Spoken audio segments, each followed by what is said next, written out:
ദ്രവ്യയജ്ഞാസ്തപോയജ്ഞാഃ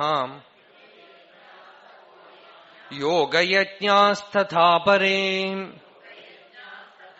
സ്വാധ്യായജ്ഞാനയജ്ഞാശ്ച യതയഃ സംശിതവ്രതാഃ. കുറെ യജ്ഞങ്ങൾ പറയാണ്. ദ്രവ്യയജ്ഞാഃ തീർത്ഥേഷു ദ്രവ്യവിനിയോഗം യജ്ഞബുദ്ധ്യാ കുർവന്തി ഏതേ ദ്രവ്യയജ്ഞാഃ.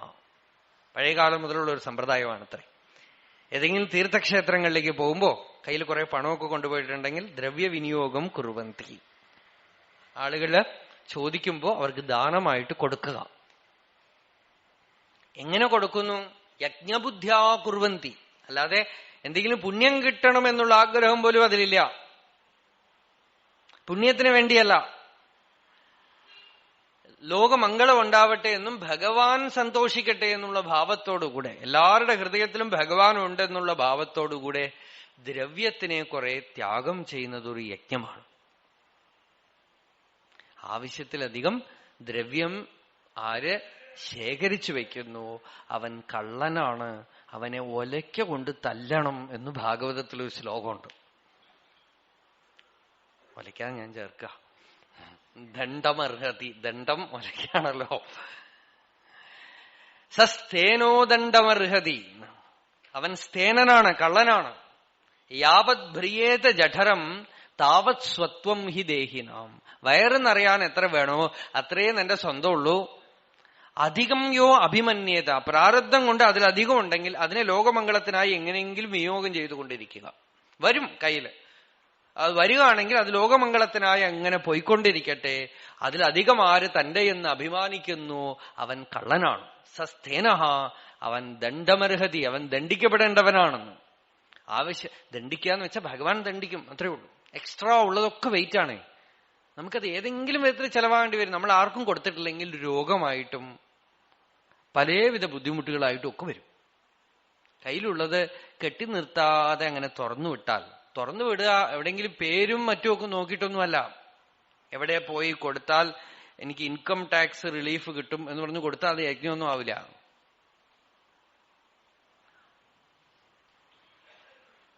അത് വേറെ ഒരു വിധത്തിലുള്ള വ്യാപാരം അത്രേ ഉള്ളൂ. ഏറ്റവും നല്ലത് ആവശ്യത്തിലധികം ഉണ്ടാക്കാതിരിക്കലാണ്. ആവശ്യത്തിലധികം ഉണ്ടാക്കണ്ടെന്ന് വിചാരിച്ചാൽ ചിലർക്ക് പ്രാരബ്ധം കൊണ്ട് വരും.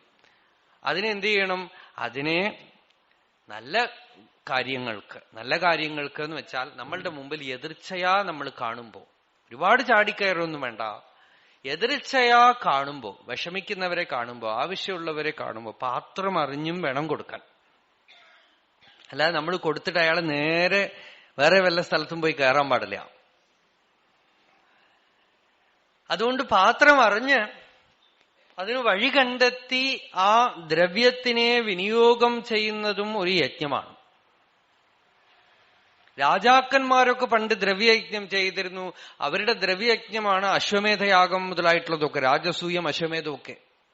ഭഗവാൻ ശ്രീരാമചന്ദ്രൻ അയോധ്യാധിപതിയായ ശേഷം യാഗം നടത്തി സർവവും കൊടുത്ത് സൗമംഗല്യാവശേഷിത എന്നാണ് ഭാഗവതം പറയുന്നത്. സീതാദേവി കേവലം സൗമംഗല്യം, ആ താലി, കഴുത്തിലുള്ള താലി മാത്രം ബാക്കിയായത്ര, ബാക്കിയൊക്കെ കൊടുത്തു എന്നാണ്. രാമായണത്തിൽ ഭഗവാൻ കാട്ടിലേക്ക് പോണതിന് മുമ്പ് ആളുകൾക്കൊക്കെ ദാനം കൊടുത്തു, തന്റെ കയ്യിലുള്ളതൊക്കെ കുറെ കൊടുത്തു. അപ്പോഴാണ് തമാശയായിട്ട് ഒരു ത്രിജട ബ്രാഹ്മണൻ വരുന്നത്. അയാൾ പാവം വിശന്ന് വയറ് ഒട്ടിപ്പിടിച്ചിട്ടാണ് വരുന്നത്. ഇവിടെ ദാനം കിട്ടുന്നു പറഞ്ഞു എത്രയോ ദൂരത്ത് നടന്നു വരികയാണ്. ഇന്നത്തെ കാലത്തൊന്നും ആളുകൾ പറഞ്ഞാൽ മനസ്സിലാവില്ല. എന്റെ കുട്ടിക്കാലത്ത് കൂടെ ഓർമ്മയുണ്ട്, ഊണ് കിട്ടുന്നു പറഞ്ഞാൽ 10 കിലോമീറ്റർ നടക്കും. അപ്പൊ പിന്നെ നിങ്ങൾക്ക് നല്ല ഓർമ്മയുണ്ടാവും അങ്ങനത്തെ ഒക്കെ. എന്റെ കുട്ടിക്കാലത്ത് എനിക്ക് ഓർമ്മയുണ്ട്. ഇപ്പോ അതൊക്കെ മാറി. ഇപ്പൊ ഒരു 10-15 വർഷത്തിനിടെ ആ സ്വഭാവമൊക്കെ പോയി കുറെ ആളുകളുടെ. ഊണ് കിട്ടുന്നു വെച്ചാൽ 15 കിലോമീറ്റർ 20 കിലോമീറ്റർ നടന്നു പോകും. ഈ ത്രിജട ബ്രാഹ്മണൻ ദാനം കൊടുക്കുന്നു രാമൻ എന്ന് പറഞ്ഞ് എത്രയോ ദൂരത്തുനിന്ന് നടന്നു വരികയാണ്. വരുമ്പോ രാമൻ പറഞ്ഞു, നിങ്ങളുടെ കയ്യിൽ അദ്ദേഹത്തിന്റെ ഈ ഒട്ടിയ വയറും ദാനം വാങ്ങിക്കാനുള്ള ആഗ്രഹവും കൂടെ കണ്ടപ്പോ, നല്ല തപസ്വിയാണ്, രാമന് ഒരു തമാശ തോന്നി. ഭഗവാൻ പറഞ്ഞു, ഒരു കാര്യം ചെയ്യും, നിങ്ങളുടെ കയ്യിലൊരു ദണ്ടുണ്ടല്ലോ, ആ ദണ്ട് എറിഞ്ഞിട്ട് എത്ര ദൂരം പോകണോ അത്രയും ഭൂമി തരാമെന്ന് പറഞ്ഞു. അപ്പൊ ഇദ്ദേഹത്തിന് നടക്കാനേ ജീവനില്ല എന്നാണ് വിചാരിച്ചത്. മനുഷ്യന് കിട്ടുമെങ്കിൽ എന്തും ചെയ്യും. ഇദ്ദേഹം തോളിലിരിക്കുന്ന മുണ്ട് ഉത്തരിയെ എടുത്ത് ഇടുപ്പിൽ വലിഞ്ഞൊരു കെട്ട് കെട്ടി, കെട്ടിയിട്ട് ദണ്ടൊരേറ് കൊടുത്തു. സരയൂ നദി കിടന്ന് അപ്പുറത്ത് പോയി വീണു. അത്രയും ദൂരത്തേക്ക് പശു വരിവരിയായി നിർത്തി തരാന്നാ പറഞ്ഞത്. എറിഞ്ഞ ഏറ് സരയൂ നദി കിടന്ന് അപ്പുറത്ത് പോയി വീണു. അത്രയും കൊടുത്തു ദാനം. അത് ദ്രവ്യയജ്ഞമാണ്. നമ്മൾക്കൊന്നും ചെയ്യാൻ കഴിഞ്ഞിട്ടില്ലെങ്കിലും, ജപം ചെയ്യാൻ കഴിഞ്ഞിട്ടില്ല, പൂജ ചെയ്യാൻ കഴിഞ്ഞില്ല, ഒന്നും കഴിഞ്ഞിട്ടില്ലെങ്കിലും കഴിയുന്നതും ആരെങ്കിലും എതിർച്ചയാ വരുമ്പോ, വിശന്നോട് ഒരു ഭിക്ഷക്കാരൻ മുമ്പിൽ വരുമ്പോ പണം കൊടുത്തിട്ടില്ലെങ്കിൽ ഭക്ഷണമെങ്കിലും കൊടുക്കാം. ഭക്ഷണം കൊടുത്താൽ ഒന്നും ചെയ്യാൻ പറ്റില്ല. തൽക്കാലം അവിടെ ഇരുന്ന് ഊണ് കഴിപ്പിച്ചിട്ട് പറഞ്ഞേക്കാം. അതിൽ കാപ്പട്ടിയൊന്നും വരാനില്ല. ഭക്ഷണം കൊടുക്കുക. പിന്നെ ചിലതൊക്കെ കൊടുക്കുമ്പോ അയാൾ അത് കഴിഞ്ഞ് എന്ത് ചെയ്യണമെന്നൊന്നും ഒരു ലിമിറ്റിന് മേലെ നോക്കേണ്ട ആവശ്യമില്ല. കൊടുക്കുക, നിങ്ങളുടെ കയ്യിൽ നിന്ന് പോട്ടെ. ചിലതൊക്കെ അങ്ങനെ പോകണം. ഇതിങ്ങനെ ആലോചിച്ചിട്ട് ഒന്നും ചെയ്യാൻ പറ്റില്ല നമുക്ക്. ചിലതൊക്കെ അങ്ങനെ തുറന്നു വിട്ടാൽ, നദി തുറന്നു വിടുന്ന പോലെ ദ്രവ്യത്തിനെ കുറേയൊക്കെ അങ്ങോട്ട് തുറന്നു വിടണം. ദ്രവ്യം അധികം കെട്ടിക്കിടക്കുന്നതിന്റെ ദൂഷ്യമാണ് ഒരുപാട് ഇപ്പോഴത്തെ കുഴപ്പത്തിന് കാരണം. ഏതെങ്കിലും വിധത്തിൽ അത് എത്രയോ ആവശ്യമുള്ളവരുണ്ട്, അത് അറിഞ്ഞു വേണം കൊടുക്കാൻ. അല്ലാതെ നമ്മൾ ഈ ഓർഗനൈസേഷൻസ്, സംഘടനകൾക്ക് മാത്രം കൊടുത്തിട്ട് കാര്യമില്ല. സംഘടനകൾ അവിടെയൊക്കെ കൊടുത്താൽ അവിടെ അതിനുള്ള മെക്കാനിസം ഒക്കെ ഉണ്ട്, അവർക്ക് അറിയാം അതെങ്ങനെ കൊണ്ടുവരണം എന്നൊക്കെ. സംഘടനകൾക്കും കൊടുക്കാം. ചില സംഘടനകൾ ഒന്നും വഴിയില്ലാതെ നിൽക്കണുണ്ട്. നല്ല പരമ്പരയിൽ വന്ന ചില സംഘടനകൾ തന്നെ വഴിയില്ല. അതൊക്കെ അറിഞ്ഞു കൊടുക്കാം. അതൊക്കെ അറിഞ്ഞ് സഹായിക്കുക എന്നുള്ളത് ഗൃഹസ്ഥന്റെ ഒരു ധർമ്മമാണ്. ഇഷ്ടാപൂർത്ത കർമ്മങ്ങളിൽ പെട്ടതാണ് ഇതൊക്കെ. ദ്രവ്യയജ്ഞമൊക്കെ ഇഷ്ടാപൂർത്തം എന്ന് വെച്ചാൽ ഈ പല സോഷ്യൽ സർവീസ്, സമൂഹത്തിൽ ഇരിക്കുന്ന ആളുകൾ സമൂഹത്തിലേക്ക് കൊടുക്കണം. കയ്യിലൊന്നുമില്ലാത്തവൻ ഒന്നും കൊടുക്കാൻ ബാധ്യസ്ഥനല്ല. അയാൾ കൊടുക്കണം എന്നൊന്നും ആരും നിർബന്ധിക്കാനും പറ്റില്ല. കയ്യിലൊന്നുമില്ലെങ്കിൽ അവൻ സന്യാസിയാണെങ്കിൽ, സർവസംഘ പരിത്യാഗിയാണെങ്കിൽ ഒന്നും കൊടുത്തിട്ടില്ലെങ്കിലും കുഴപ്പമില്ല.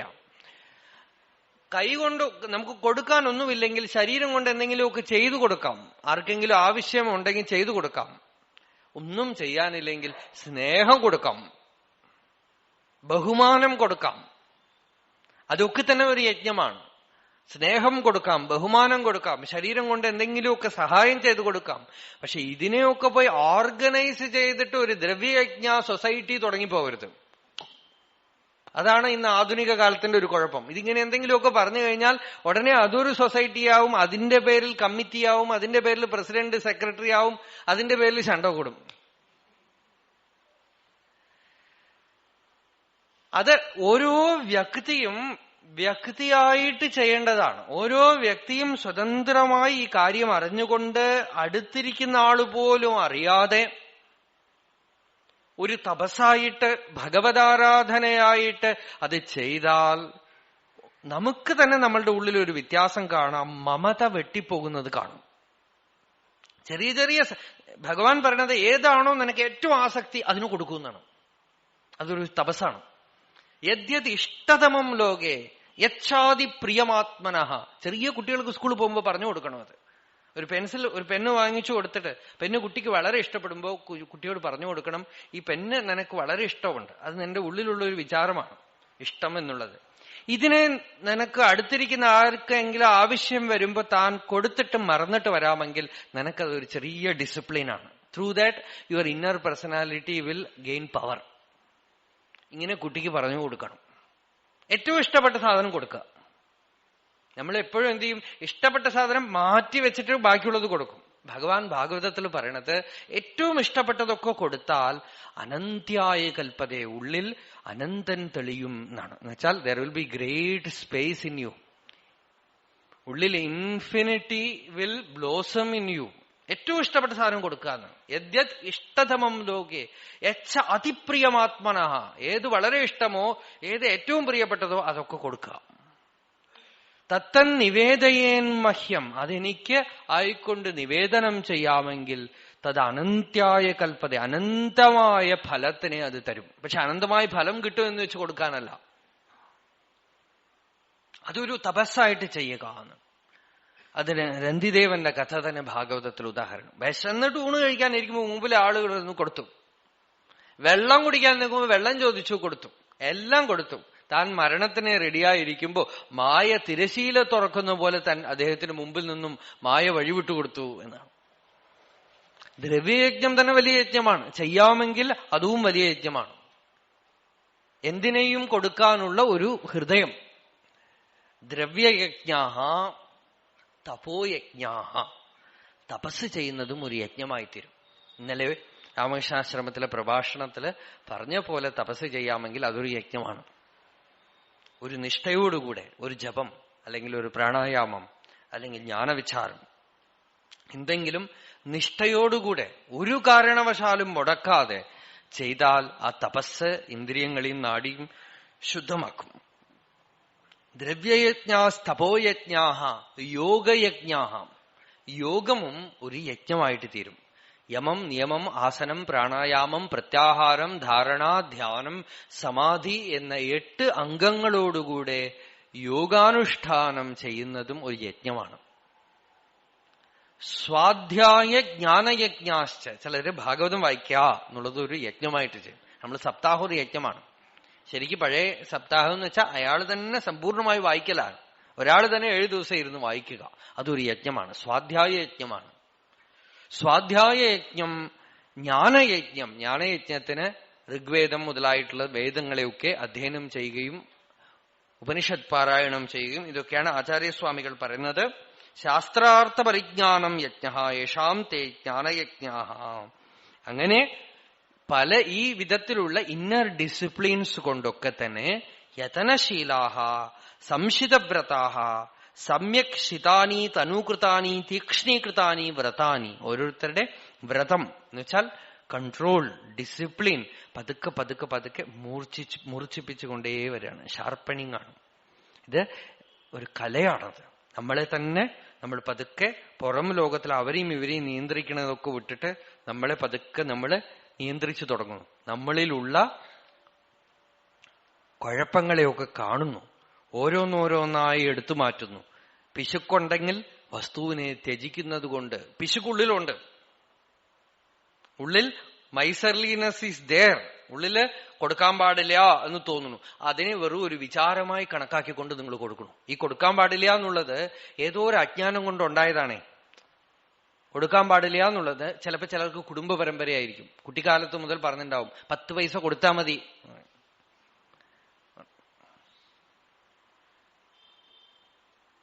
അവന് പണിയെടുത്തൂടെ, ഭിക്ഷക്കാർക്കൊന്നും കൊടുത്തിട്ട് അവരെ കേടുവരുത്തരുത്, സൂക്ഷിച്ചു വെക്കണം, ഇങ്ങനെ ചെലവാക്കിയാൽ നാളെ നമ്മളെ ആര് നോക്കും, ഇങ്ങനെയൊക്കെ കുറെ നമ്മളെ അൺകോൺഷ്യസ് കളക്റ്റീവ് ഹിപ്നോട്ടിസമാണ് ഈ സമൂഹത്തിലെ. മ്യൂച്വൽ ഹിപ്നോട്ടിസമാണ്. പലരും പറഞ്ഞു പറഞ്ഞ് ഉള്ളിൽ കയറിയിട്ട് ഒരു അജ്ഞാനം കൊണ്ട് ഉണ്ടായതാണ് ഈ പിശുക്ക് എന്ന് പറയുന്നത്. അതിനെ ഓവർകം ചെയ്യണമെങ്കിൽ ആദ്യം തന്നെ നമ്മളിപ്പോ ചിന്തിച്ചത് കൊണ്ട് പിശുക്ക് പോവില്ല. അത് ഉള്ളിലിങ്ങനെ ഉണ്ടാവും, അതൊരു ചിത്തവൃത്തിയായിട്ടുണ്ടാവും. എന്നിട്ടും നിങ്ങൾ കൊടുക്കണം. ബുദ്ധി കൊണ്ട് തീരുമാനിച്ചു കൊടുക്കണമെന്ന്, മനസ്സ് തീരുമാനിച്ചിട്ടില്ല, മനസ്സ് കൂട്ടി നിൽക്കണില്ല. മനസ്സിലെ പിശുക്ക് ഉണ്ടാവട്ടെ, മനസ്സ് കൊടുക്കണ്ടാമെന്നും 1000 ന്യായീകരണങ്ങൾ പറയട്ടെ. മനസ്സ് കുറച്ചു കഴിഞ്ഞ് ചിലപ്പോൾ കൊടുത്തിട്ട് അത് പോയല്ലോ എന്ന് വേദനിക്കട്ടെ. അത് ഒരു കേടുവന്നുപോയ ഒരു ചീത്ത വഴിക്ക് പോയ ഒരു കുട്ടിയെ പോലെ നിങ്ങളുടെ ഉള്ളിൽ എല്ലാ വിപരീതങ്ങളും കാണിച്ചാലും ബുദ്ധി കൊണ്ടാണ് നിങ്ങൾ തീരുമാനിക്കുന്നത് ദ്രവ്യത്തിനെ ത്യാഗം ചെയ്യണം. ബുദ്ധി കൊണ്ട് തീരുമാനിച്ച് ദ്രവ്യത്യാഗ സങ്കല്പത്തിനെ ചെയ്യുമ്പോൾ ദ്രവ്യയജ്ഞമായി. തപസ്സും അതുപോലെ തന്നെ. ബുദ്ധി കൊണ്ടാണ് നിങ്ങൾ തീരുമാനിക്കുന്നത് ജപം ചെയ്യണം, പ്രാണായാമം ചെയ്യണം, മനസ്സ് കൂട്ടുനിന്നിട്ടില്ലെങ്കിലും ചെയ്താൽ തപോയജ്ഞമായി. സ്വാധ്യായം ബുദ്ധിയാണ് തീരുമാനിക്കുന്നത്. ഇന്ന് വായിക്കണ്ട എന്നൊക്കെ പലരും പലതും പറയും, അതൊക്കെ വായിക്കുന്നു. ഇങ്ങനെയൊക്കെ യജ്ഞങ്ങൾ കൊണ്ട് സംശിത വ്രതന്മാരായിട്ട് തീരും. എന്താ വ്രതം സംശിതമാവെന്ന് വെച്ചാൽ കുറെ കഴിയുമ്പോ ഈ പിശുക്ക് കാണിച്ച മനസ്സ് കൂട്ടുനിന്നു തുടങ്ങുന്നു. വഴങ്ങിത്തരാത്ത മനസ്സ് ജപത്തിനും തപസ്സിനും കൂട്ടുനിന്നു തുടങ്ങുന്നു. മനസ്സിന് പൂർവ്വ അജ്ഞാനം കൊണ്ട് പ്രവർത്തിച്ച് ചീത്ത സ്വഭാവങ്ങൾ പഠിച്ചു വെച്ച മനസ്സ് ഇപ്പോ അഭ്യാസം ചെയ്യുന്ന ഈ കർമ്മങ്ങളെ സ്വാംശീകരിച്ച് അത് സ്വാഭാവികമാക്കി തീർക്കുന്നതാണ് സംശിതവ്രതം. അപ്പൊ തപസ് പൂർത്തിയായി എന്നർത്ഥം. എപ്പോ നമ്മൾ വിഷമിച്ച് ചെയ്യുന്നതൊക്കെ നമുക്ക് സ്വഭാവമായി തീരുന്നു. അപ്പൊ തപസ് പൂർത്തിയായി.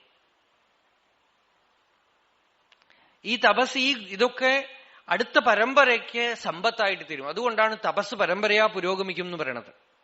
ദൗർബല്യങ്ങൾ, ജ്ഞാനം പരമ്പരയാ പുരോഗമിക്കില്ല, തപസ് പരമ്പരയാ പുരോഗമിക്കും.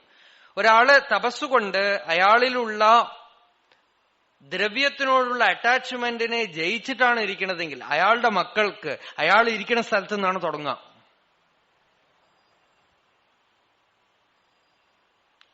അവരിത് കണ്ടുകൊണ്ടാണ് വരുന്നത്, അവരിവിടുന്നാണ് തുടങ്ങുക. എല്ലാം അതെ, തപസ്സും അതെ. ഒരാള് തപസ്സോടെ ഇരിക്കുകയാണെങ്കിൽ, തപസ്സിന്റെ ഒരു അന്തരീക്ഷത്തിലാണെങ്കിൽ അവര് അവിടുന്നാണ് തുടങ്ങുക. സ്വാധ്യായം അവിടുന്നാണ് തുടങ്ങുക.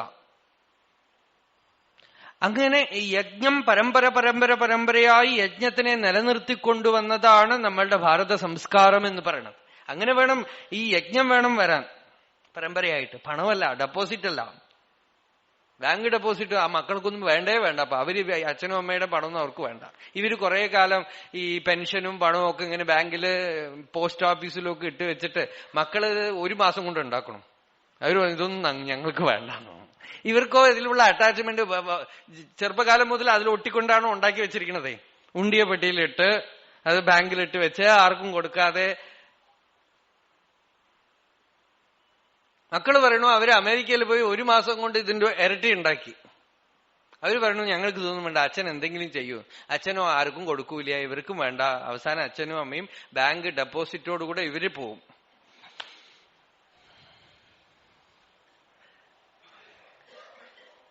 അപ്പൊ അതൊന്നുമല്ല, പരമ്പരയായി വരേണ്ടത് യജ്ഞമാണ്.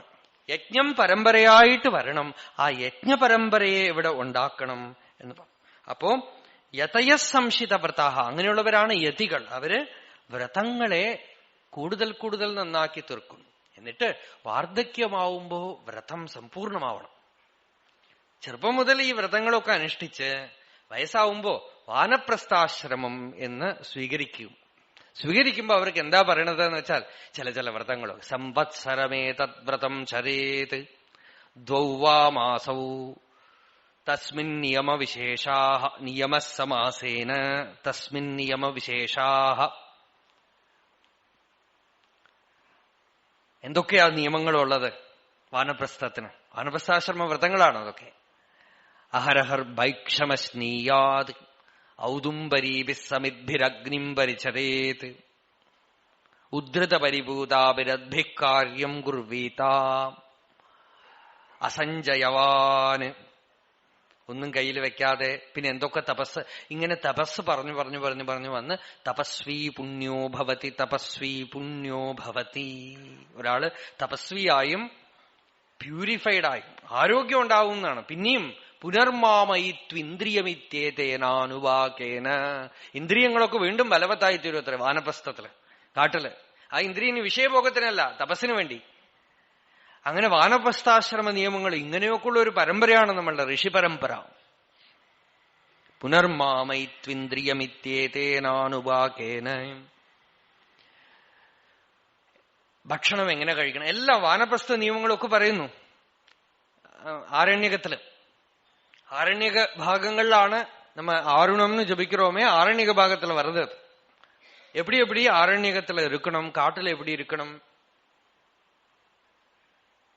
எப்படி വസ്ത്രം ഉടുത്തിക്കണം, எப்படி ചാപ്പിടണം, എങ്ങനെയൊക്കെ തപസ് ചെയ്യണം, ഏതൊക്കെ രീതിയിൽ തപസ് ചെയ്യണം ഒക്കെ പറഞ്ഞു കൊടുക്കുകയാണ്. ഒരാള് കാട്ടിൽ പോയി എങ്ങനെ തപസ് ചെയ്യണം, എന്ത് രീതിയിൽ ജീവിക്കണം, എന്തൊക്കെ അനുഷ്ഠാനം ചെയ്യണം. ചതുർത്ഥകാല പാനഭക്ത സ്യാത്. നാലാമത്തെ യാമത്തിലോ കാലത്തിലോ എന്തെങ്കിലുമൊക്കെ ലിക്വിഡ് ഫുഡ് കഴിക്കാം. ഇത് മുതൽ കൊണ്ട് എല്ലാം പറഞ്ഞു കൊടുത്തിട്ടാണ് ഈ വാനപ്രസ്ഥാശ്രമ നിയമങ്ങളൊക്കെ പറയണത്. അപ്പൊ ഇങ്ങനെയൊക്കെ ഒരാളെ യജ്ഞസമ്പൂർത്തിക്ക് കൊണ്ടുപോവാണ്. ഈ യജ്ഞത്തിന് സമ്പൂർത്തിയാണ് സന്യാസം എന്ന് പറയുന്നത്. എല്ലാ യജ്ഞങ്ങളും സന്യാസത്തിൽ സമാപിക്കും. സന്യാസം എന്ന് വെച്ചാലോ സമ്പൂർണ്ണ ജ്ഞാനം എന്നർത്ഥം, അല്ലാതെ കാഷായധാരണമല്ല. അതിന് കാഷായധാരണമൊക്കെ ഉണ്ടാവട്ടെ, എല്ലാത്തിനും അതിൻ്റെതായ വേഷവും ഭാവങ്ങളും ഒക്കെ ഉണ്ടാവട്ടെ. പക്ഷെ സമ്പൂർണ്ണ ജ്ഞാനപ്രാപ്തി, ജീവൻ മുക്തി, സ്വാതന്ത്ര്യം, ജീവിതത്തിന്റെ കംപ്ലീറ്റ് ഫുൾഫിൽമെന്റ് അതവിടെ വരുന്നു. യഥയ സംശിതവ്രതാഹ, അപ്പോഴാണ് അവർക്ക് യതികൾ എന്നു പേര്. ആ യതികൾ ചെയ്യുന്ന യജ്ഞത്തിനെ വീണ്ടും തുടർന്ന് പറയാണ്, അപാനേ ജുഹ്വതി പ്രാണം പ്രാണേ പാനം തഥാ പരേ പ്രാണാപാനഗതിരുദ്ധ്വാ പ്രാണായാമപരായണാഃ.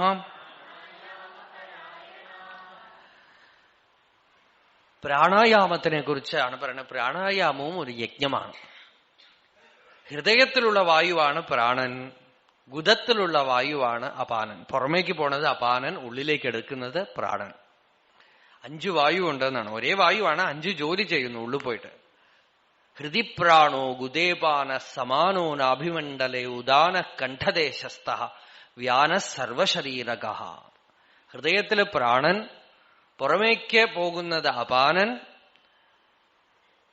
സമാനോ നാഭിമണ്ഡലേ വയറില് ഡൈജസ്റ്റീവ് സിസ്റ്റത്തിനെയൊക്കെ നോക്കുന്നത് സമാനൻ, കണ്ഠത്തിൽ അവസാനം മരിച്ചു കഴിയുമ്പോൾ ജീവനെ വലിച്ചുകൊണ്ടുപോകുന്നതും മേലോട്ട് പോകുന്നതും ഉദാനൻ, ബ്ലഡ് സർക്കുലേഷൻ മുതലായ ഹോൾ ബോഡിയിലി ഫംഗ്ഷൻ മുഴുവൻ ചെയ്യുന്നത് വ്യാനൻ. ഇങ്ങനെ ഒരേ വായു 5 ജോലി ചെയ്യുമ്പോ 5ആയി തിരിയാണ്. പ്രാണായാമത്തിന് മുഖ്യമായി ഉള്ളിലേക്ക് പോകുന്നതും പുറത്തേക്ക് വരുന്നതുമാണ് മുഖ്യം. പ്രാണാപാനഗതിരുദ്ധ്വ, ഈ പ്രാണ അപാന ഗതിയെ രോധനം ചെയ്യുന്നതാണ് പ്രാണായാമം. അതിന് സിമ്പിൾ പ്രാണായാമം എന്താ? പ്രാണനെ വീക്ഷിച്ചുകൊണ്ടിരുന്നാലേ മതി, നോക്കിക്കൊണ്ടേയിരുന്നാൽ തന്നെ തടങ്ങും. വേറെ ഒന്നും ചെയ്തിട്ടില്ലെങ്കിലും സിമ്പിൾ ബ്രെത്ത് വാച്ചിങ്, വെറുതെ നോക്കിക്കൊണ്ടിരിക്കുന്നു. ഉള്ളിൽ പോകുന്നു, പുറത്തു വരുന്നു, ഉള്ളിൽ. അത് തന്നെ നോക്കിയാൽ നമുക്ക് കാണാം അത്ര എളുപ്പമല്ല. നോക്കുമ്പോഴേക്കും ചിത്തവൃത്തികളൊക്കെ വന്ന്, തോട്ട്സൊക്കെ വന്ന് അതിനെയൊക്കെ ഡിസ്റ്റർബ് ചെയ്ത് നമ്മൾ എവിടെയെങ്കിലും കൊണ്ടുപോകും.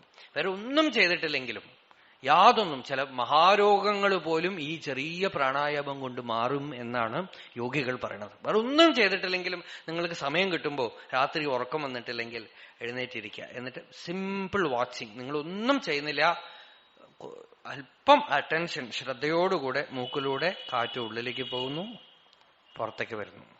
ഉള്ളിലേക്ക് ഒന്നും അതിനെ പിടിച്ചു നിർത്തരുത്, കൺട്രോൾ ചെയ്യരുത്, ഒന്നും ചെയ്യണില്ല, ജസ്റ്റ് വാച്ചിങ്. അങ്ങനെ നോക്കുമ്പോ പ്രാണൻ അടങ്ങി അടങ്ങി അടങ്ങി അടങ്ങി അടങ്ങി കുറച്ചു നേരത്തേക്ക് പ്രാണനും മനസ്സും അടങ്ങും.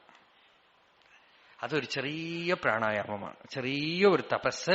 പക്ഷെ ഈ ഒരു ചെറിയ കാര്യം റെഗുലറായി ശ്രദ്ധയോടുകൂടെ, സ്പിരിച്വൽ പ്രാക്ടീസസ് ഒക്കെ വളരെ സിമ്പിളാണ്, ബുദ്ധിമുട്ടില്ല. പക്ഷെ നമ്മളുടെ വീക്ക്നെസ് ആണ് കുഴപ്പം. ഇത്ര സിമ്പിളാണെങ്കിലും ഈ ഒരു കാര്യമേ മതി. ഇപ്പൊ ആത്മവിചാരമോ ജപമോ ഒന്നും പറ്റിയിട്ടില്ലെങ്കിലും ജസ്റ്റ് വാച്ചിങ് ദ ബ്രീത്ത്, അത് ഒരു ദ്വാരം പോലെ ഉള്ളിലേക്ക് കൂട്ടിക്കൊണ്ടുപോകും പ്രാണൻ. നമ്മളെ ഉള്ളിലുള്ളതൊക്കെ കാണിച്ചു തരും. ഒന്നും ചെയ്യാൻ കഴിഞ്ഞില്ലെങ്കിൽ നോക്കിക്കൊണ്ടേയിരിക്കുന്നു. പ്രത്യവേക്ഷണ പ്രാണായാമം എന്നാണ് അതിന് യോഗികൾ പറയുക. ഒന്നും സാധിച്ചിട്ടില്ലെങ്കിൽ അതിനെ ഉള്ളിൽ പോകുന്നതും പുറത്തു വരുന്നതും ശ്രദ്ധിക്കുന്നു. വെറുതെ ആദ്യം നല്ലവണ്ണം അറിയാം, പിന്നെ പതുക്കെ പതുക്കെ പതുക്കെ മന്ദമാവും, പതുക്കെ അടങ്ങും. ആ പ്രാണായാമം ചെയ്യുന്നതും ഒരു യജ്ഞമാണ്. സിമ്പിൾ പ്രാണായാമം, പ്രത്യവേക്ഷണ പ്രാണായാമം. അടക്കുകയോ നിയന്ത്രിക്കുകയോ ഒന്നും വേണ്ട. പൂരകം, രേചകം, കുംഭകം ഒക്കെ പറയുന്നുണ്ട്, അതൊന്നും വേണ്ട. അങ്ങനെ പ്രാണായാമം ചെയ്ത് അപാനേ ജുഹ്വതി പ്രാണം പ്രാണേ അപാനം, അപാനനെ പ്രാണനിലും പ്രാണനെ അപാനനിലും ഹോമിക്കുന്ന യോഗികൾ, പ്രാണായാമപരായണന്മാരായ യോഗികളും ഒരു പ്രാണയജ്ഞം ചെയ്യുന്നു എന്ന് പറഞ്ഞു. അടുത്തത് നോക്കാം. അപരേ നിയതാഹാരാഃ പ്രാണാൻ പ്രാണേഷു ജുഹ്വതി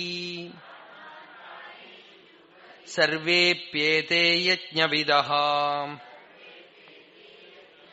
യജ്ഞക്ഷപിതകൽമഷാഃ. അപരേ, മറ്റു ചിലർ, വളരെ സിമ്പിൾ ആയിട്ടുള്ള ഒരു കോംപ്ലക്സിറ്റിയും ഇല്ലാത്ത ഒരു യോഗമാണ് ആഹാരയോഗം എന്ന് പറയുന്നത്, ഭക്ഷണയോഗം. അത് ചെയ്താലും മതി. ഏകാദശിയാണ്, ഇതും ആ ഭക്ഷണയോഗത്തിന്റെ ഒരു ഭാഗമാണ്. നിയത ആഹാരാഹ, നിയത ആഹാരം എന്ന് വെച്ചാൽ യുക്ത ആഹാരം. അതിന് ആചാര്യസ്വാമികൾ യുക്താഹാര വിഹാരസ്യ എന്നുള്ളിടത്ത് ശതപഥ ബ്രാഹ്മണത്തിൽ നിന്നും ഒരു വേദമന്ത്രം എടുത്ത് ഉദ്ധരിക്കുന്നുണ്ട്. അവിടെ പറയുന്നു, ആവശ്യത്തിലധികം കഴിച്ചാൽ തന്നെ അവതി, ആവശ്യത്തിൽ കുറവായി കഴിച്ചാൽ തന്നെ അവതി, അത് രക്ഷിക്കില്ല. എത്ര കണ്ട് ശരീരത്തിന് വേണമോ ശരീര നിലനിൽപ്പിന് വേണ്ടിയുള്ള ഭക്ഷണം, ആ ഭക്ഷണത്തിനെ നിയമനം ചെയ്തുകൊണ്ടേ വന്ന് വളരെ കുറച്ചു കൊണ്ടുവരുമ്പോ എന്താവും? പ്രാണൻ പ്രാണനെ ഭക്ഷിക്കും. നമ്മൾ ഏകാദശിക്ക് ഒരു ദിവസം ഉപവാസം ഇരിക്കുമ്പോൾ എന്താവെന്ന് വെച്ചാൽ ബാക്കി കിടക്കുന്ന ഭക്ഷണത്തിനെയൊക്കെ ആദ്യം പ്രാണൻ ജീർണിപ്പിച്ച് കളയും. കുറെ ദിവസമായി കെട്ടിക്കിടക്കുന്നതൊക്കെ ഉണ്ടാവുകയെ, അതൊക്കെ പ്രാണൻ ജീർണിപ്പിച്ച് കളയും. ചിലപ്പോ ചിലരൊക്കെ വർക്ക് പെൻഡിങ് ഉണ്ടെങ്കിൽ ഞായറാഴ്ച പോയി ഓഫീസിലോ ബാങ്കിലോ പോയി ജോലി ചെയ്തിട്ട് വരണ പോലെ, പണിയില്ലാത്ത ദിവസം. അതുപോലെ ഈ ശരീരത്തില് ബാക്കി കിടക്കുന്ന അന്നത്തിനെ പ്രാണൻ ഈ ഉപവാസ ദിവസങ്ങളിൽ ജീർണിപ്പിക്കും എന്ന്. പിന്നെയും അന്നം കൊടുത്തിട്ടില്ലെങ്കിൽ കുറച്ചു കുറച്ചായി പ്രാണൻ പ്രാണനെ ഭക്ഷിക്കും. പ്രാണാന് പ്രാണേഷു ജുഹ്വതി. നിയതാഹാരാഹ, ആഹാരത്തിനെ നിയമനം ചെയ്യുന്നവർ പ്രാണനെ പ്രാണനിൽ ഹോമിക്കുന്നു. അതൊരു തപസ്സാണ്. പക്ഷെ അത് ഓവറായിട്ട് ചെയ്യാൻ പാടില്ല എന്ന്. ചിലർ ഭക്ഷണമേ കഴിക്കാത്ത യോഗികളാണ്, നിത്യോപവാസികളായിട്ടുള്ളവർ. പത്രത്തില് പോലും ഉണ്ടായിരുന്നു ഒരു യോഗി 60-65 വർഷമായി ഭക്ഷണവും ഇല്ല വെള്ളവും ഇല്ല. അതൊക്കെ ടെസ്റ്റൊക്കെ ചെയ്തതാണ്, അദ്ദേഹത്തിനെ വെച്ച് പരീക്ഷിച്ചൊക്കെ ചെയ്തു. അങ്ങനെയൊന്നും ആരും ശ്രമിക്കണ്ട. അവർക്ക് വേറെ എന്തോ ഇടത്ത് നിന്നും ഈ ചെടികളൊക്കെ ആഹാരം ഉണ്ടാക്കണ പോലെ എന്തോ ഉണ്ടാക്കാനുള്ള ശക്തിയുണ്ട്. അതുകൊണ്ട് സംഭവിക്കുന്നതാണ്. സാധാരണ ആളുകൾക്ക് ആഹാരത്തിനെ യോഗമാക്കി തീർക്കാമെങ്കിൽ പതുക്കെ മതി. നമുക്കതൊരു വലിയ ജീവിതം മുഴുവൻ ചെയ്യേണ്ടതാണ്. ജീവിതത്തിൽ കുറച്ചായി. അല്ലാതെ ഒരു ദിവസം പെട്ടെന്ന് അങ്ങോട്ട് ഉപവാസം ഇരുന്നു, അടുത്ത ദിവസം രണ്ടാൾക്കുള്ള ആഹാരം ഒന്നിച്ചു കഴിച്ചു, അതൊന്നും വേണ്ട.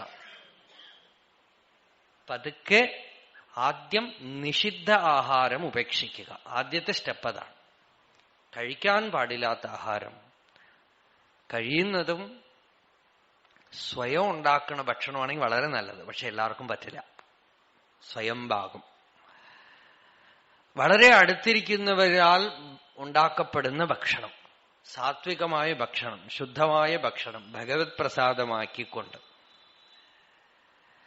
ശരീരനിർവഹണത്തിനായി രുചിയോടുകൂടെ തന്നെ ഇരിക്കട്ടെ, അങ്ങനെ കഴിച്ചും പതുക്കെ അതിനൊരു നിയമനം ഉണ്ടാക്കിക്കൊണ്ടുവന്നാൽ ആഹാര നിയമന യജ്ഞമായിട്ട് തീരുന്നത്.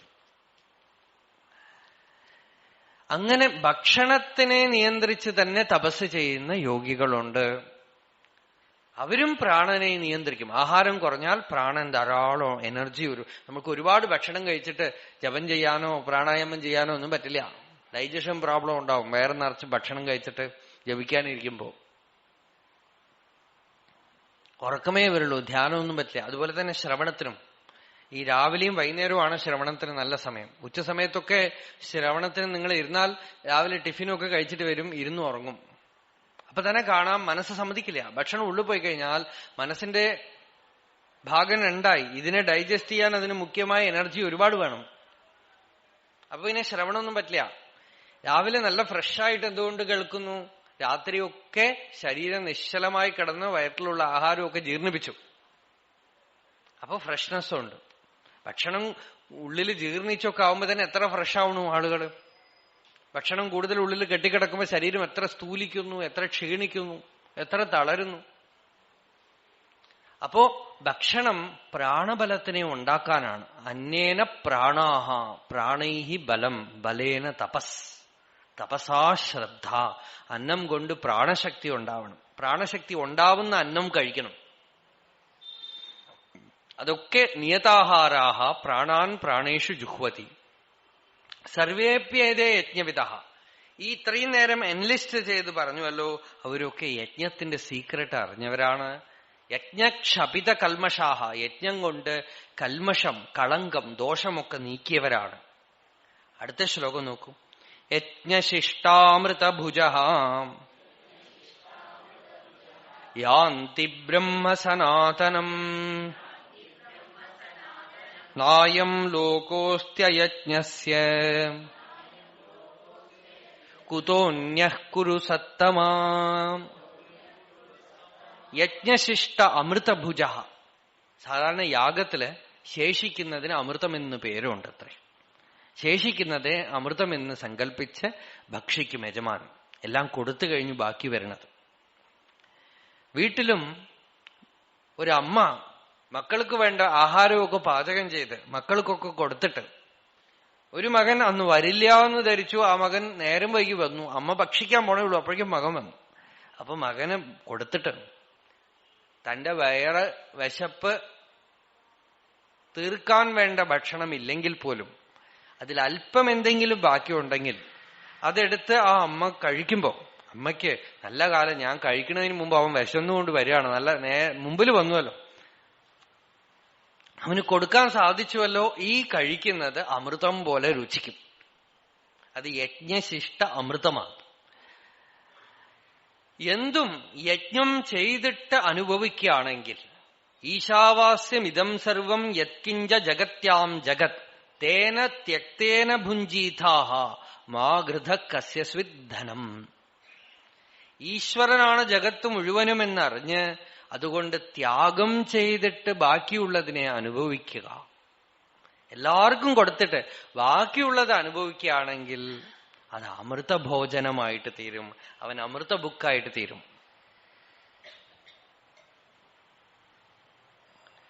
അവൻ അമൃതം പുറമേക്കുള്ളതല്ല, അവന്റെ ഉള്ളിൽ അമൃതാനുഭവം ഉണ്ടാകും. ത്യാഗം ചെയ്യും തോറും നമ്മൾ ആദ്യം പറഞ്ഞ പോലെ പിശുക്കുള്ളിൽ ഉണ്ടായിരുന്നിട്ടും കൊടുക്കുമ്പോ സ്പേസ് ഉള്ളിൽ അനന്തതയുടെ അനുഭവം ഉണ്ടാവും എന്ന് പറഞ്ഞില്ലേ. ഇങ്ങനെ നമ്മളുടെ ഉള്ളിലുള്ള ദൗർബല്യത്തിനെ യജിക്കും തോറും അമൃതാനുഭവം ഉള്ളിലുണ്ടാവും. അതാണ് യജ്ഞശിഷ്ടാമൃതം. യാന്തി ബ്രഹ്മസനാതനം. ഭഗവാൻ പറയണത് സദാ യജ്ഞം ചെയ്തുകൊണ്ടേയിരിക്കുന്നവൻ സനാതനമായ ബ്രഹ്മത്തിനെ പ്രാപിക്കുന്നു. സനാതനമായ ബ്രഹ്മം എന്താണ്?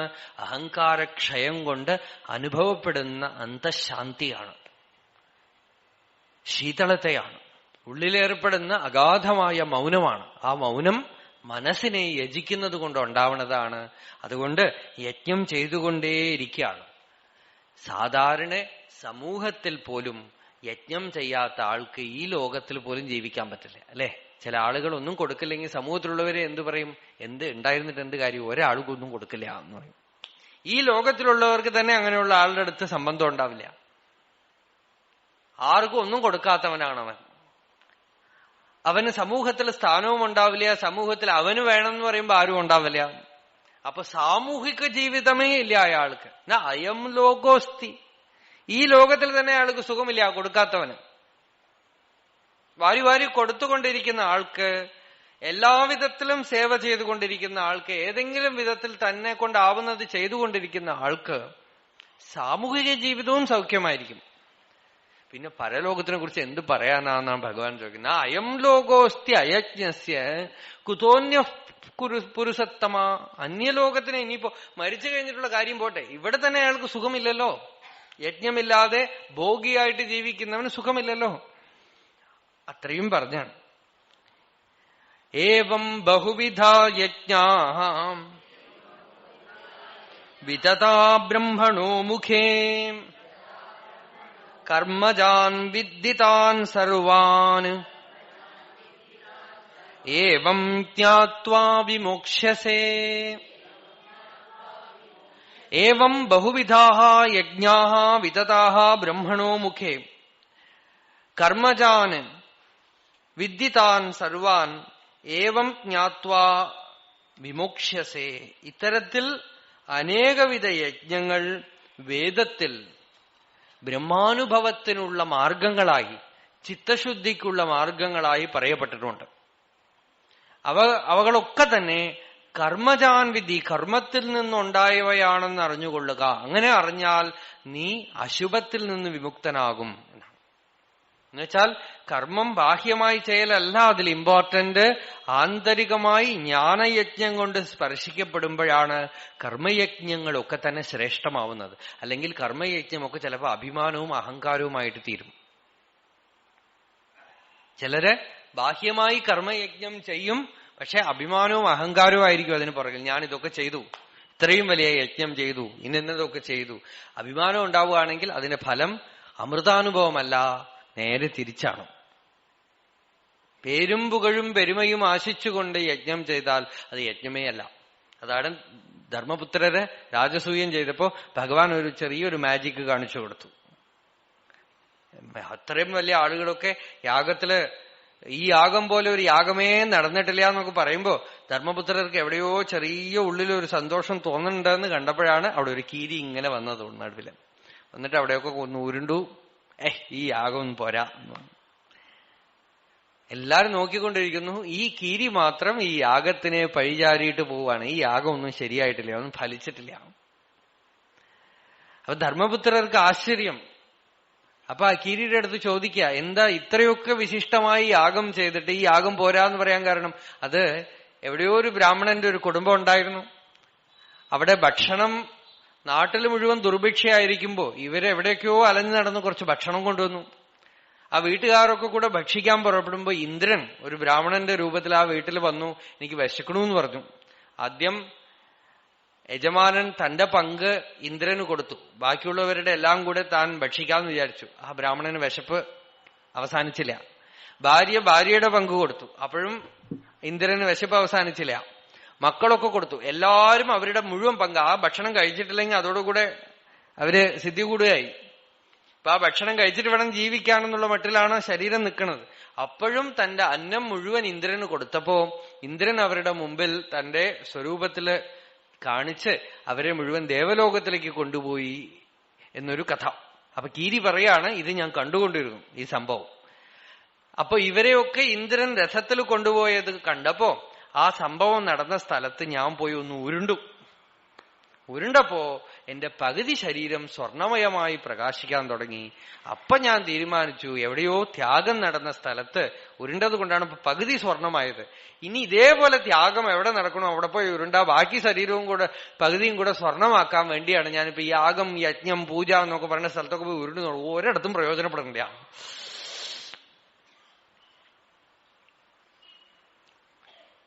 അപ്പൊ യജ്ഞത്തിന്റെ അന്തസ്സത്തെ കാണിച്ചു കൊടുക്കുകയാണ് ആ കീരിയെ. യജ്ഞത്തിന്റെ ഇന്നർ സീക്രട്ട് എന്താണെന്നാണ്. യജ്ഞം ബാഹ്യമല്ല, ആന്തരികമാണെന്നാണ്. രഹസ്യമായി ഒരിടത്ത് ചെയ്ത യജ്ഞത്തിന്റെ ഫലം പരസ്യമായി ഒരുപാട് പണവും കാര്യങ്ങളും ഒക്കെ ചെലവാക്കി ചെയ്യുന്ന സ്ഥലത്തില്ല. ഇന്നത്തെ കാലത്ത് നമ്മൾ അറിയേണ്ട വലിയൊരു കാര്യമാണ്. എല്ലാ കാര്യവും ചെറുതായിട്ട് ചെയ്യണം. നമ്മളിതപ്പൊ ഇങ്ങനെയൊക്കെ ഒരു സത്സംഗം ഇതൊക്കെ മതി. ഇതിപ്പോ വലിയ ഘോഷം ഉണ്ടാക്കി ബഹളം ഉണ്ടാക്കി മന്ത്രി വന്ന് ഉദ്ഘാടനം ചെയ്ത് ഇതൊക്കെ കൂടെ ചെയ്തു കഴിഞ്ഞാൽ പിന്നെ ഇതിന്റെ യജ്ഞഭാവം പോയി പോകും. ഇതിന് കുറെ പാട്ട്, ഡാൻസ് ഒക്കെ ഇതിന്റെ കൂടെ വെച്ച് കഴിഞ്ഞാൽ ഇതിന്റെ യജ്ഞഭാവം പോയി പോകും. ഒക്കെ ചെറുതായിട്ട് ചെയ്താൽ മതി. ചെറുതായിട്ട് ചെയ്യുക എന്നുള്ളതാണ് ഭാരതീയ സമ്പ്രദായം. ഇപ്പൊ ഒക്കെ വലുതായിട്ട് ചെയ്യുക എന്നുള്ളതാണ് ഇപ്പൊ നമ്മൾ പഠിക്കുന്നത്. വലിയ വലിയ കാര്യങ്ങൾ ചെയ്യും, അവസാനം ഒന്നും ഉണ്ടാവില്ല. ഒരുപാട് പണം ചെലവാക്കി വലിയ ഘോഷയാത്രകളൊക്കെ നടത്തി ആഡംബരങ്ങളൊക്കെ കാണിച്ച് ബഹളം കൂട്ടി. ഇത് നമ്മളുടെ സമ്പ്രദായമേ അല്ല. ചെറുതായിട്ട് ഇങ്ങനത്തെ പ്രസംഗം പോലും പൂർവ്വകാലത്തൊന്നും ഇല്ലല്ലോ. ഋഷികൾ എവിടെയെങ്കിലും ഒക്കെ ഉണ്ടാവും, ആളുകൾ അന്വേഷിച്ച് ചെല്ലും, അവിടെ ചെറിയ ചെറിയ സത്സംഗങ്ങൾ ഉണ്ടാവും, അത്രയൊക്കെ ഉള്ളൂ. അങ്ങനെയൊക്കെ ഉള്ള കാലത്ത് ജ്ഞാനം എങ്ങനെ പ്രബലമായി പുഷ്ടിപ്പെട്ടുവോ അത് ഈ കാലത്ത് നടക്കണില്ല. ഇങ്ങനെ ഒരു മൈക്കും ഇരുത്തി കുറെ ആളുകളെ മുമ്പിൽ പിടിച്ച് ഇരുത്തുകയും ചെയ്താൽ അവരെ 6 മണി മുതൽ 8:15 വരെയോ 8:30 വരെയോ പിടിച്ചു നിർത്തണം എന്നുള്ളൊരു ചുമതല എനിക്കുള്ളത് കൊണ്ട് നസറുദ്ദീൻ ഹോജയുടെ തമാശ മുതൽക്ക് എല്ലാം ഞാൻ പെറുക്കിക്കൊണ്ടുവരണം. പെറുക്കിക്കൊണ്ടുവന്ന് അതൊക്കെ വെച്ച് അതൊക്കെ ഓർമ്മ വെച്ച് അതാത് സമയത്ത് എടുത്ത് നിങ്ങളെയൊക്കെ ഒന്ന് ചിരിപ്പിച്ച് ഒന്ന് രസിപ്പിച്ച് ഒന്ന് സന്തോഷപ്പെടുത്തി കയ്യടി വാങ്ങിച്ച് അത് കുറച്ച് കഴിയുമ്പോൾ എനിക്ക് അതിൽ അഡിക്ഷൻ പിടിച്ചു കഴിഞ്ഞാൽ കാര്യമൊക്കെ പോയി പോകും. പിന്നെ നിങ്ങൾക്കും പ്രയോജനം ഉണ്ടാവില്ല, എനിക്കും പ്രയോജനം ഉണ്ടാവില്ല. യജ്ഞങ്ങളൊക്കെ തകരുന്നത് അങ്ങനെയാണ്. യജ്ഞത്തിന് ബാഹ്യമോടികളിൽ ശ്രദ്ധ പോയാൽ യജ്ഞത്തിന്റെ അന്തസ്സത്ത പോയി പോകും. എന്തും ചെറുതായിട്ട് ചെയ്താൽ മതി, ലളിതമായിട്ട് ചെയ്താൽ മതി. ഭക്തിയും ചെറുതായിട്ട് മതി. ഭക്തിക്ക് വലിയ ആഡംബരമൊന്നും വേണ്ട, വലിയ വലിയ കാര്യങ്ങളൊന്നും വേണ്ട. വളരെ ചെറുതായിട്ട് ഭക്തി ചെയ്താൽ മതി, വളരെ സിമ്പിളായിട്ട് ചെയ്താൽ മതി. ഒരു വീട്ടിൽ അവിടെ ചെയ്താൽ മതി, നമുക്കും ഭഗവാനും അറിഞ്ഞാൽ മതി. നമ്മളുടെ അന്തരാത്മാവിനെ അറിഞ്ഞാൽ മതി. ഭാവഗ്രാഹി ജനാർദ്ദന, ഭഗവാൻ ഭാവഗ്രാഹിയാണ്. ആ ഭാവത്തിലിരുന്നു കൊണ്ട് ഭഗവാൻ ഗ്രഹിക്കട്ടെ. അങ്ങനെ വേണം യജ്ഞം ചെയ്യാൻ. അങ്ങനെ യജ്ഞങ്ങൾ, അനേക യജ്ഞങ്ങൾ വേദത്തിൽ പറഞ്ഞിട്ടുണ്ട്. ഏവം ബഹുവിധാ യജ്ഞാഹ വിതതാ ബ്രഹ്മണോ മുഖേ. ഇപ്പൊ നോക്കുക, യജ്ഞത്തിന് വേണ്ടി ഉള്ള കാര്യങ്ങളൊക്കെ പണം ധാരാളം വരുമ്പോ ലൗകികന്മാരും വന്നുകൂടും. അവര് വരുമ്പോ കമ്മിറ്റിയായി, പ്രശ്നങ്ങളായി എല്ലാം നോക്കൂ. ആധുനിക പരീക്ഷണം വലിയൊരു പരാജയമാണ്. സംഘടനകളും ആശ്രമങ്ങളും വലിയ വലിയ ഓർഗനൈസേഷൻസിലൊക്കെ എത്ര വിഷമങ്ങളാണ്. നല്ല ഉദ്ദേശത്തോടു കൂടിയാണ് തുടങ്ങുന്നത്, നല്ല ഉദ്ദേശത്തോടു കൂടിയാണ് നടക്കുന്നതെങ്കിലും പലപ്പോഴും അതിന് ഈ ഒരു ചെറിയ ചെറിയ പ്രശ്നങ്ങളുണ്ടായി പണത്തിനു വേണ്ടിയും സ്ഥാനമാനങ്ങൾക്ക് വേണ്ടിയുള്ള തല്ലും അടിയൊക്കെ ആയിട്ട് അവസാനിക്കുകയാണ്. അതുകൊണ്ട് അത്തരത്തിലൊന്നും നമ്മളുടെ എനർജിയെ, നമ്മളെ ഊർജത്തിനെ വ്യയം ചെയ്യാതെ യജ്ഞമാക്കി തീർക്കണം. വേദത്തിൽ ഇത്തരം പല യജ്ഞങ്ങളും പറഞ്ഞിട്ടുണ്ട്. ഇതൊക്കെ കർമ്മമാണ്. കർമ്മം കൊണ്ട് മോക്ഷമുണ്ടാവില്ല. അതാണ് കർമ്മജാൻ വിദ്ധിതാൻ സർവാൻ. അതൊക്കെ കർമ്മത്തിൽ നിന്നും ഉണ്ടാവുന്നതാണെന്ന് അറിഞ്ഞുകൊള്ളുക എന്ന് ഭഗവാൻ പറയണത്. വെറും കർമ്മം ജഡമാണ്. അതിൽ ആന്തരികമായി ത്യാഗഭാവം ഉണ്ടെങ്കിൽ ത്യാഗേനൈകേ അമൃതത്വമാനശുഹു. ആ ത്യാഗം ഉള്ളിൽ വെച്ച് കർമ്മത്തിനെ അകർമ്മമാക്കി തീർത്താൽ യജ്ഞം ഫലവത്തായിട്ട് തീരും എന്ന് നീ അറിയുകയാണെങ്കിൽ വിമോക്ഷ്യസേ, നീ വിമുക്തനായിട്ട് തീരും. യജ്ഞങ്ങൾ കൊണ്ട് നീ സംശുദ്ധനായിട്ട് തീരും എന്ന് പറഞ്ഞ് ന മദ്വ്യാപാരാഹ യേതേ നിർവ്യാപാരോഹം ഉദാസീനഃ ഇത്യേവം ജ്ഞാത്വാ അസ്മാത് സമ്യക് ദർശനാത് മോക്ഷ്യസേ അശുഭാത് സംസാരബന്ധനാത് ഇത്യർത്ഥഃ. ഇതൊക്കെ കർമ്മമൊക്കെ ചെയ്യുമ്പോഴും ഞാൻ നിർവ്യാപാരനായ ആത്മാവാണെന്നുള്ള ജ്ഞാനത്തിനെ, സമ്യക് ദർശനത്തിനെ ആശ്രയിക്കുകയാണെങ്കിൽ നീ വിമുക്തനാവും. ഞാൻ കർമ്മം ചെയ്യുന്നു, ഞാൻ ത്യാഗം ചെയ്യണു എന്ന് വിചാരിച്ചാൽ പോലും ബന്ധത്തിൽ കുടുങ്ങിപ്പോകും. കർമ്മം ചെയ്യണു എന്ന് അറിയാതെ തന്നെ കർമ്മം ചെയ്യണം. അങ്ങനെ സൈലന്റ് റവല്യൂഷൻ, വലിയ വലിയ റവല്യൂഷൻ, വിപ്ലവങ്ങളൊക്കെ രഹസ്യമാണ്. രാമകൃഷ്ണ പരമഹംസർ ഇരുന്ന കാലം ആർക്കും അറിയില്ല. ഇന്ന് രാമകൃഷ്ണ പരമഹംസർ എല്ലായിടത്തും അറിയപ്പെടും. ഇരിക്കണ കാലം വരെ 17 പേരെ തന്നെ പോലെ തന്നെ ആക്കി തീർത്തു. അത് പിന്നീടുള്ള അധ്യാത്മലോകത്തിലൊന്നും സാധിക്കാതെ വരാൻ കാരണം ആശ്രമങ്ങളാണ്. സ്വാമി രാമദാസിന് കാഞ്ഞങ്ങാട്ടില് രാമദാസ് സ്വാമികൾ ആശ്രമം തുടങ്ങിയ സന്ദർഭത്തിൽ സ്വാമികളുടെ കൂടെ കൂടിയതാണ് ഒരു അമ്മ, ഒരു വിധവയായി വന്ന് ചേർന്ന അമ്മ, മാതാജി കൃഷ്ണബായി. ആ അമ്മയും സ്വാമികളെ പോലെ തന്നെ വളരെ ഉയർന്ന ഒരു അനുഭൂതി തലത്തിനെ പ്രാപിച്ചു. പക്ഷെ ആ അമ്മയുടെ പിന്നാലെയുള്ള റെമിനിസെൻസസില് ആ അമ്മ പറയണു, എനിക്ക് എന്റെ ഗുരു എങ്ങനെ പ്രയോജനപ്പെട്ടുവോ അങ്ങനെ പിന്നാലെ വന്ന ആർക്കും പ്രയോജനപ്പെട്ടില്ല. അവരാരും അത് ഉപയോഗിച്ച് അധ്യാത്മ അനുഭൂതി നേടിയില്ല. അതിന് കാരണം ഈ ആശ്രമമാണ് എന്ന് അമ്മ തന്നെ പറയണ്ട. ആശ്രമം വന്ന ഉടനെ ഇവിടെ ഭക്ഷണം കൊടുക്കണമെന്നും ഓഫീസ് വേണമെന്നും പണം കൈകാര്യം ചെയ്യണമെന്നൊക്കെ വന്നപ്പോ ആളുകൾക്ക് അതിലൊക്കെ ഇൻട്രസ്റ്റ് പിരിഞ്ഞുപോയതുകൊണ്ട് ആന്തരികമായ സത്യത്തിനെ നേടാൻ ഉത്സാഹമില്ലാതെ പോയി എന്ന് പച്ചയ്ക്ക് ആ അമ്മ വിളിച്ചു പറയണം. ഇതൊക്കെ ആധുനിക പരീക്ഷണങ്ങളുടെ പരാജയമാണ്. പക്ഷെ അതുകൊണ്ടൊക്കെ പ്രയോജനമുണ്ടോ? ഒരുപാട് പേര് വരും, നല്ല കാര്യങ്ങൾ കേൾക്കും, ഇൻസ്പയർഡ് ആയിട്ട് പോകും, പ്രചോദിതരായിട്ട് പോകും. ധാരാളം ആളുകൾക്ക് വന്നിരുന്ന് ആ സാന്നിധ്യം അനുഭവിക്കാൻ പറ്റും. അതൊക്കെ ഗുണമുണ്ട്. പരന്ന് ചെയ്യുന്നതിനേക്കാളും ചെറുതായിട്ട് ചെയ്യുന്നതിന് എപ്പോഴും പവർ കൂടും. നമ്മൾ ബാക്കിയുള്ളവർക്ക് കൂടുതൽ എത്തിക്കണമെന്ന് പറഞ്ഞ് ദ്രവ്യങ്ങളെയും വെളിയിലുള്ള വസ്തുക്കളെയും കെട്ടിടങ്ങളെയും സംഘടനകളെയും സംഘടിച്ചുള്ള പ്രവർത്തനങ്ങളെയോ ഒക്കെ സഹായം തേടിയാൽ പരാജയമാണ്. നമുക്ക് സഹായം ഒരാളേ ഉള്ളൂ, ഭഗവാൻ മാത്രമേ ഉള്ളൂ. ആ ഒറ്റ സഹായം വെച്ചുകൊണ്ട് വേണം നമ്മൾ ചെയ്യാൻ. അങ്ങനെ ആവുമ്പോൾ അത് യജ്ഞമായിട്ട് തീരും. ആ യജ്ഞങ്ങള് ഒക്കെ യജ്ഞമാവുന്നത് കർമ്മ പരിപാടി കൊണ്ടല്ല, ജ്ഞാനം കൊണ്ടാണ്.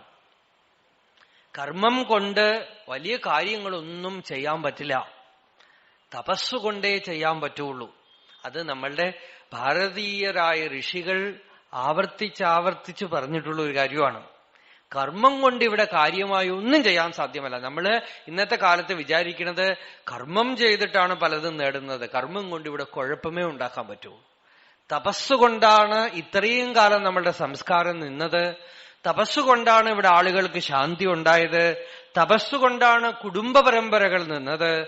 തപസ്സുകൊണ്ടാണ് വേദവും ശാസ്ത്രങ്ങളും ഒക്കെ ഇത്ര കാലം നിന്നത്.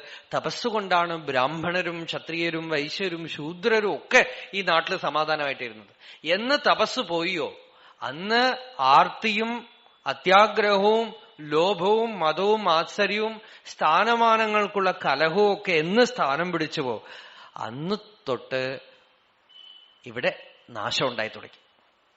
തപസ് എന്ന് വെച്ചാൽ ജ്ഞാനം എന്നർത്ഥം. ജ്ഞാനമാണ് തപസ്, അല്ലാതെ ബാഹ്യ തപസ്സല്ല. ജ്ഞാനം കൊണ്ട് അഹങ്കാരം ഇല്ലാതാക്കുന്നതാണ് തപസ്. ആ യജ്ഞത്തിനേക്കാളും ശ്രേഷ്ഠം ഒന്നുമില്ല. അതാണ് ഭഗവാൻ അടുത്തത് പറയണത്. ശ്രേയാൻ ദ്രവ്യമയാദ്യജ്ഞാത് ജ്ഞാനയജ്ഞ പരന്തപ സർവം കർമാഖിലം പാർത്ഥ ജ്ഞാനേ പരിസമാപ്യതേ. കർമ്മജാൻ വിദ്ധിതാൻ സർവാൻ എന്നുള്ളതിന്റെ തുടരാണ് സർവം കർമാഖിലം പാർത്ഥ ജ്ഞാനേ പരിസമാപ്യതേ. എല്ലാ കർമ്മങ്ങളും ജ്ഞാനത്തിൽ അസ്തമിക്കും. എല്ലാ കർമ്മങ്ങളും ജ്ഞാനത്തിൽ കെട്ടടങ്ങണം. കർമ്മത്തിനെ ശമിപ്പിക്കുന്നതാണ് ജ്ഞാനം. സർവകർമ്മോപസംഹാരിയാണ് ജ്ഞാനം. അതുകൊണ്ട് ജ്ഞാനത്തിനെ എവിടുന്ന് നേടണം, എങ്ങനെ നേടണം എന്നുള്ള ജ്ഞാനസ്തുതിയോടുകൂടിയാണ് ഈ അധ്യായം ഭഗവാൻ ഉപസംഹരിക്കാൻ പോകുന്നത്. തദ്വിദ്ധി പ്രണിപാതേന പരിപ്രശ്നേന സേവയാ ഉപദേക്ഷ്യന്തി തേ ജ്ഞാനം ജ്ഞാനിനഃ തത്വദർശിനഃ യജ്ഞാത്വാന പുനർമോഹം ഏവം യാസ്യസി പാണ്ഡവ ഏന ഭൂതാനി അശേഷേണ ദ്രക്ഷ്യസി ആത്മനി അഥോ മയി എന്ന ജ്ഞാനസമ്പാദനത്തിനെയാണ് ഭഗവാൻ ഇനി പറയാൻ പോകുന്നത്. ജ്ഞാനം ചോദിച്ച് അറിഞ്ഞ് സത്യത്തിനെ കണ്ടെത്തി ധ്യാനം ചെയ്ത് അകമയ്ക്ക് മനനം ചെയ്ത് സ്വയം ഉള്ളിൽ കണ്ടെത്തി ആത്മാവിനെ കണ്ടെത്തി വിമുക്തനാകൂ എന്ന് ഭഗവാൻ പറഞ്ഞുകൊണ്ടാണ് ഈ അധ്യായം ഉപസംഹരിക്കുന്നത്. അത് നമ്മള് നാളെ കാണാം. സർവേപി സുഖിനഃ സന്തു സർവേ സന്തു നിരാമയാഃ സർവേ ഭദ്രാണി പശ്യന്തു മാ കശ്ചിത് ദുഃഖഭാഗ് ഭവേത് യതോ മമാത്മാ ഭവസി ത്വമേവ തതോ ന വാച്യം മമ കിഞ്ചിദസ്തി യഥാ തവേഷ്ടം കുരു മാം തഥൈവ ത്വാം ആത്മനാഥം രമണം ഭജാമി.